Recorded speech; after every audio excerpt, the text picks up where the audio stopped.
કીચડમાં બાપાનું વિસર્જન, ધર્મ અને શ્રદ્ધાનું અપમાન. ડિંડોલી ખરવાસ વિસ્તારની નહેરમાંથી અર્ધ વિસર્જિત કરાયેલી 3000થી વધુ ગણેશની પ્રતિમાઓને શ્રદ્ધાભેર પુનઃ વિસર્જન. સાંસ્કૃતિક રક્ષા સમિતિ સંચાલિત શ્રી માધવ ગૌશાળાના 200થી વધુ ગૌસેવકો દ્વારા ડિંડોલી ખરવાસાની નહેરોમાંથી રજળતી અર્ધ વિસર્જિત કરેલી ગણેશની 3000થી વધુ પ્રતિમાઓ હજીરાના દરિયા ખાતે પુનઃ વિસર્જન કરવામાં આવેલ.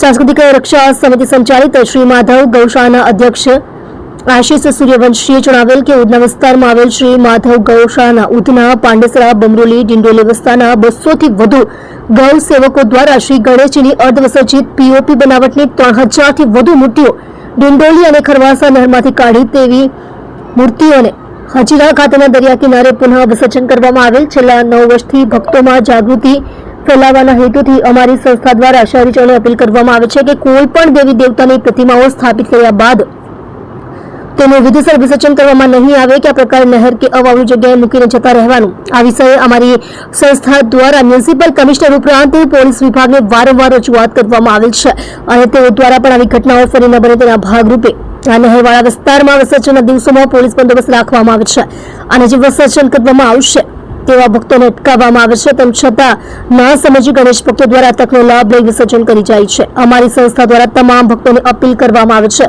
કે આ પ્રકારના વિસર્જનથી આપણી ભક્તિનો કોઈ લાભ થતો નથી અને તમે પાપના ભાગી બનો છો અને ધર્મની બદનામી કરો છો. જેથી માટી બનાવટની નાની પ્રતિમાઓ લાવી ઘર આંગણે અથવા દરિયાકાંઠે વિસર્જન કરી પ્રકૃતિની સાથે ધર્મના રક્ષણના કાર્યમાં સહભાગી બનો.